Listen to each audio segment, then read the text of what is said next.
What's up, guys? It's Sharon here with the Sharon LA Football Channel, and today I have for you the belated Premier League review from last weekend's game before the international break. I will be totally honest and say when Manchester loses, and when they lose to the degree that they lost last week, it honestly had to be the first game of the weekend, too. It just kind of ruined football for me for the week, and honestly, it's just been a bit of a buzz ever since then. And I do apologize for that. I will be better about this moving forward, getting used to this all over again. But let's kind of go through it, same as usual, 1 minute per game, and without further ado, let's get into the games. Starting out, we have Southampton Villa. Southampton continuing their phenomenal form, and the game that finally did give Dean Smith the sack. This wasn't the result that I was expecting. I'm very, very impressed, honestly, with Southampton. To be fair, XG would have had it to Villa. Villa tried very hard this game to get a result, but just wasn't it. We'll see. I'm actually very excited to have Steven Gerrard back in the league, but credit needs to go where credit is due, and Ralph Hasenhüttl, hands up, well done to you, my friend. Absolutely has been dragging this Southampton team. They are currently 6 points outside of the relegation zone. Very, very impressive. I think this Southampton team is very, very average and more or less championship quality. I would not put them in really high up on my list, in all honesty. Moving on, I will talk about the Manchester derby. This was an absolute embarrassment again for United. Complete lack of ideas, complete lack of any semblance of strategy. The thing was, against Liverpool, at least there was times where Bruno had a chance. Ronaldo scored, was offside. But United did something against Liverpool. We looked okay when we were going forward with the ball. But oh my God, that defense is just, it's truly confusing to me because I watch other teams play and I'm like, why is it so difficult for us to do the most basic things? Well done to City. They could have racked it up if it wasn't for David De Gea. It's kind of embarrassing to think we are doing horrible this season and the best player of our season so far is our goalkeeper. Well done, City. Moving on, Chelsea finally get stopped in a bit of a unique game at Stamford Bridge. Wow. And Burnley were able to upset the apple cart a little bit and get a goal. This was only the fourth goal Chelsea have conceded this season. Vidra was able to convert in the final minutes of the game, the 89th minute, I believe, the 81st minute of the game. And disappointing, obviously, for Chelsea. 25 shots, only 4 on target. This kind of continues the rhythm for Chelsea, to be honest. They've been having a bit of a hard time actually scoring goals. This has been somewhat ongoing since the arrival of Thomas Tuchel.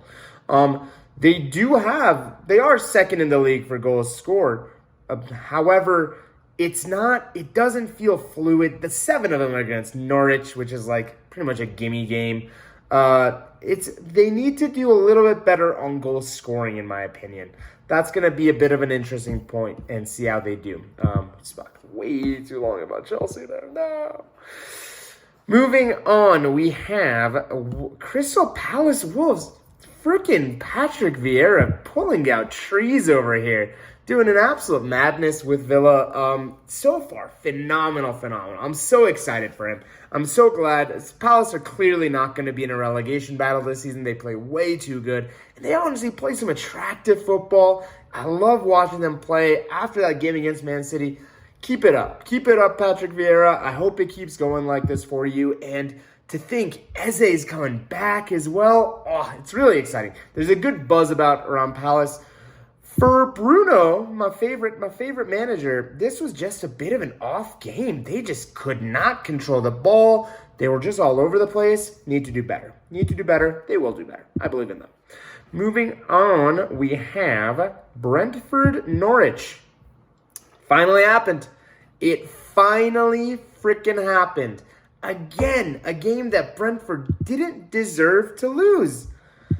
This is almost becoming, it's a little bit sad at this point, but I keep having to say this. Brentford did not deserve to lose this game. 2.8 to 1 XG. It's just so sad. 19 shots to 9. Oh, it's heartbreaking, honestly. I love the Brentford team, but it's just the results are just not going their way. It's kind of like Brighton last year. Just not good enough. Norwich, all right, congratulations. You won a game. Big deal. It doesn't really. New manager bounce? No. The new manager's not even in yet. But let's see what happens. It's exciting if something does come up with this.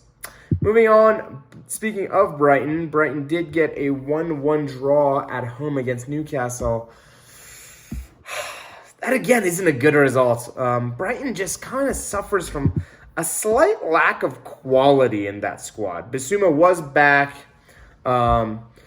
Sanchez also did get a red card at the last minute of the game, which is kind of exciting. But Brighton, I really wish...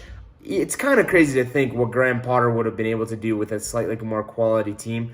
The fact that they're still in 7th place and their last 5 games have been 4 draws and a loss kind of tells you what situation Brighton are in. They're on a bit of a touchy patch of form, but in the long run, I believe in them. I think they'll come good. Newcastle, let's see how Eddie Howe does. 1-1 against that Brighton. It's a good result. You can't complain about that at all. Liverpool barely beat them. Tied against them, I mean. Let's see how Eddie Howe does. I'm excited about Eddie Howe. Everton Spurs.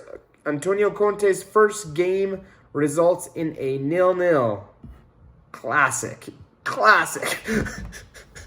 Some classic Antonio Conte football coming to pass. Spurs actually did have edge dominant possession, but this was just a very, very low quality game. Not a lot. 2 shots on target all around. It just wasn't enough, honestly. Still, no Dominic Calvert-Lewin. That's going to be the major return for Everton. When they get him back, then it's going to start looking really, really rosy for them again. Again, I wish we'd see... I mean, Spurs have been kind of shit all season. They're kind of in the United boat, but... hopefully, Conte's going to turn it around. I have no doubt in my mind. Conte's a genius of a manager. He will turn this around. No problemo. And we have Leeds Leicester. Kind of a disappointing result for both teams. This is where I was talking about. Some people gave me a little bit of shit about this. Oh, you're talking shit about Leicester didn't play well against United because they're a United fan. No, Leicester didn't play good against United. We just make every team look good against us. That's it. We made Villa look good against us, and Villa couldn't buy a win over the last 5 weeks. Like, it's not that impressive to play against Manchester United right now. Watford's going to play us this weekend. We're going to get smashed by Watford. It's not even close. Don't even worry about it. But this game specifically, God, got sidetracked. Leeds honestly deserved it. Honestly, on a different day, Leeds would have won this game. 1.9 to 0.8 XG. And in all honesty, Leeds have been good on XG all season long, in my opinion. They are not towards the bottom on XG. Well, they're like 15th, but above Spurs. Moving on, we have the dream game, the one everybody's been waiting for. Arsenal, Watford. Arsenal, this is the sign right here. I had faith in Mikel Arteta, and guess what? He's repaying that faith. Obviously, that I bestowed upon him because I matter in the Arsenal hierarchy. I'm American. The owners are American. Connection. Lovely. But they're playing well. This young group of players have good growth potential and a lot of really, really bright pieces. Emil Smith-Rowe looks like an absolute gem of a player. Every time I see him, he looks exciting and dangerous. And this was a pretty close game. Arsenal, pretty comfortable, I would say, all in all. I remember XG was 1.5 to 0.5. Arsenal edged it pretty comfortably, I would say. There's not much details involved with this one. Just pretty straightforward game. The final game. The finale of finales. The team, the manager, the greatest team in England. West Ham under David Moyes.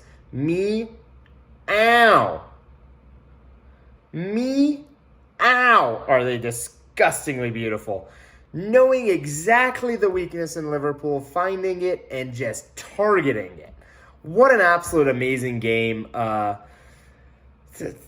lack of defensive structure in that Liverpool game was horrible from them. They could not defend the set pieces whatsoever. 2 goals off of corners is just absolutely horrible. And a very, very good goal from Pablo Fornals as well. 3-2 win against Liverpool.